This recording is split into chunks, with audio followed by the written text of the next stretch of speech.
That's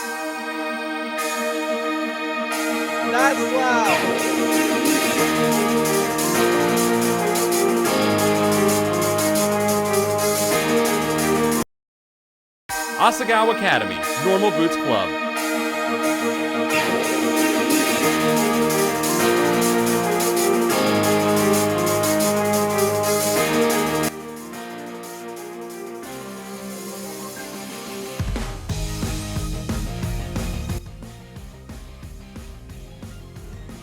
Okay, well, if you guys can figure it out, today we're playing Asagao Academy again. I haven't played this game since high school. And even then, I don't think I've touched it at all my senior year. Bum bum. Bum bum bum bum bum bum. Chapter 1. The train made its way along the gentle curve of the coast of Japan, whisking me farther and farther from home. Dramatic reading time. Across from me sat a boy, face half buried in a newspaper. He was deeply entranced in whatever article he was reading and hadn't spoken a single word to me, even when I asked if I could join him in the last compartment with any available space. He shrugged, nodded, adjusted his newspaper, without ever making eye contact. It had been almost an hour, in fact, and he hadn't once looked at me. Devoid of conversation, I took instead to counting the buttons on the pretentiously lush, charming seat cushions. 1, 2, 3, 21, 22, and so forth, over and over. She doesn't know how to count. Now and again I turned to look out the window where the trees were blurring by. Sometimes the smeared green would break and reveal the quiet blue of the Sea of Japan. Eventually, this rapidity made my stomach churn, and I went back to counting the buttons on the seat cushions. 1, 2, 3. The train compartment shuddered around us. My eyes wandered to the boy in his jacket. It wasn't school-issued blue that I and the other students on the train were wearing. Instead, it was a green varsity-like jacket with an embroidered patch poorly sewn on the front. Oh my gosh, guys, it's Pro Jared! Sorry, headphone users. So you're a first year then? So you're a first year then? He folded his newspaper neatly, set it in his lap, and looked at me with a half-interested gaze. Did he just catch me staring? Now that the paper was gone, I saw his face. He watched me through heavy-lidded eyes. His hair was immaculately groomed, his teeth straight and blindingly bright. There was something about him, the way the light hit him, that made him look almost sparkling. Me? He glanced around the compartment, empty besides us, and laughed. Oh, no, I'm not first year, I'm a third year. The train began to slow, metal wheels groaning against metal tracks. A sudden shift threatened to rob me of whatever was left in my stomach. I closed my eyes and took a deep breath, willing myself to keep it together.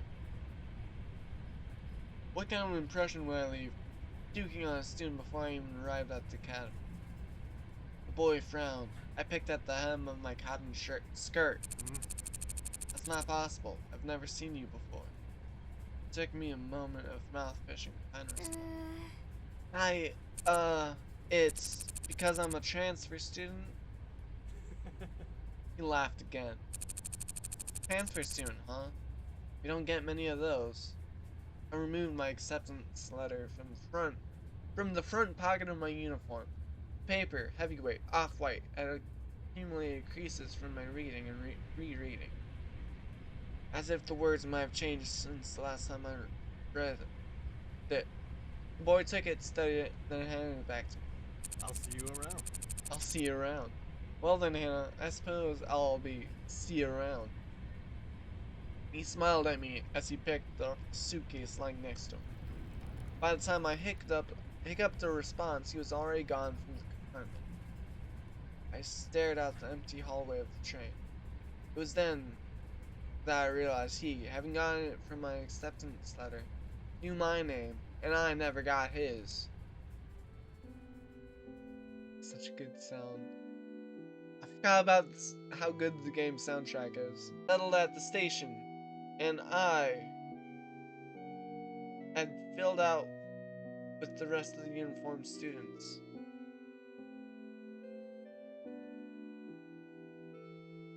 It was early April, and the last frosts of winter had come and gone. The trees were already green, their leaves shivering in the occasional gust weaving through them. The air was mild, only a few clouds hanging in the sky. I walked along the road with the swarm of blue-jacketed bodies, looking at the little groups breaking off from the crowd. Everyone was buzzing so animatedly around me. I held my suitcase tight in my sweaty hands. It was leather-bound and worn and worth more than anything it contained. It wasn't far to the school, and I was, for maybe the first time in my life, thankful that what I owned didn't amount to much. A school-issued black Oxfords click, click, click on the pavement. I walked this walk over and over in my mind. So many nights I lay awake, imagining what it would be like to walk from the train station to Asagao Academy this first time. My new start. I always imagined that everything would change for me on this walk. That somehow everything would be magically different. But as I looked around, I realized that nothing had changed. I hadn't changed. By the time I reached the massive gates of the academy, I forgot all about the disappointment slashing in the back of my throat. The school framed by the gate's twisting black metal was just as beautiful as the glossy photos I saw in its pamphlets.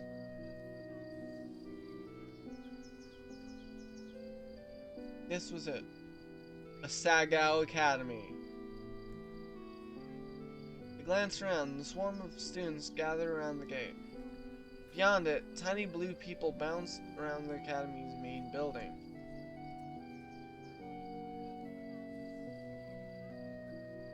The girl pressed a button to one side of the gate. The excitement in the air was almost palpable. A few moments later, the black gate, with great effort, creaked outwards and cleared the pathway. As the rest of the group shifted into motion, I followed along, a sheep in the herd. My stomach tied itself into knots. The crowd split off in different directions. For a moment, I panicked. A tired-looking old man with graying hair called out for first years. A cluster of fresh-faced students gathering around him. Hey, look at that girl! I turned a few feet away. A small group of boys were pointing at me and snickering.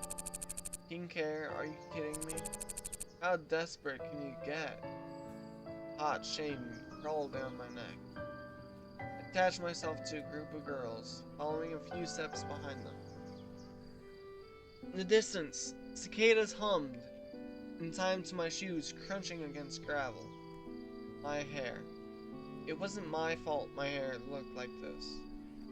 Luckily, I found myself at the girls' dormitory. A large sign in the lawn reading Primrose House. The building dwarfed me in size in sheer intimidation. How many students did Asagao have? As I approached the building, a red-headed girl lingering nearby caught my attention. I looked away, then looked back. She was staring at me. She walked over. Oh, you must be my roommate! I didn't have to say anything. I eyed her warily.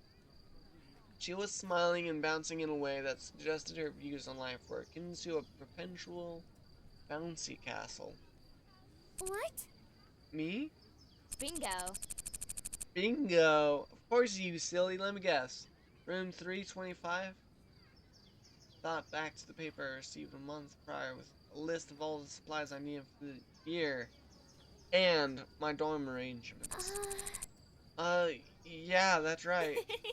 She laughed, but I couldn't figure out what was so funny. Was she laughing at me? I found out my roommate was a transfer student. I knew you were gonna be a total main character. I'm sorry. A what? Mm-hmm. I saw you outside the gate. I knew it was you. I mean, look at that hair. I felt a lump forming in my throat. What was she talking about? She had to be making fun of me. I hadn't spent more than 5 minutes on campus, and I was already being mocked. My hands began to tremble. Is there something wrong with my hair? Her face slackened from its amused smile to a more worried expression. And she began to laugh again. No, no! No. It's great. I'm sorry. We're getting off on the wrong foot, aren't we? Oh gosh. I'm Mai Sasaki. You must be Hana. Bum bum bum ba bum. Hello. It's nice to meet you, Mai. Mai. She already pronounced it. All your school books are waiting in our room with your welcome letter. And I read the envelope.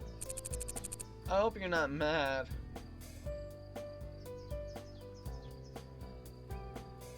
Followed behind like a lost puppy. Did you check in at the front desk already? No, I didn't. I didn't know I was supposed to. Good. They'll offer to have a staff member give you a tour of the campus, but I can show you around. We don't get many transfers in year 3, you know. Was that your only bag? Just the one?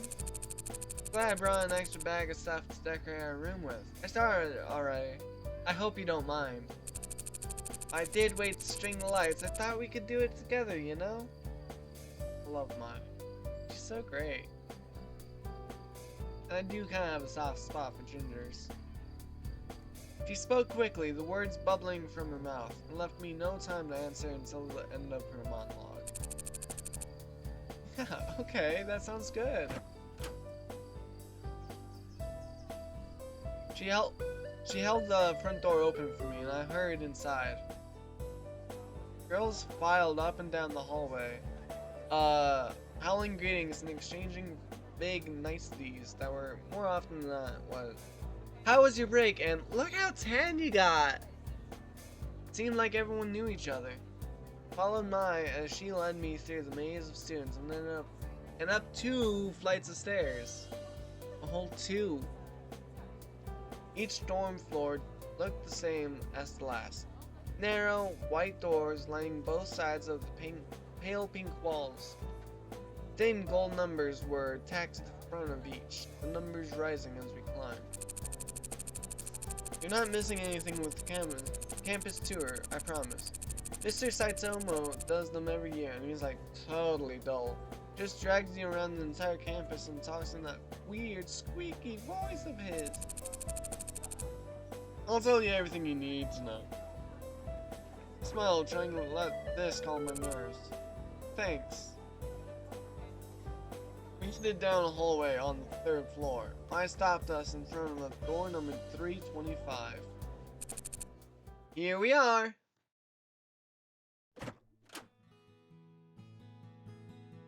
Faint smell of potpourri wafted through the room. The walls, like the hallway, were a soft powdery pink.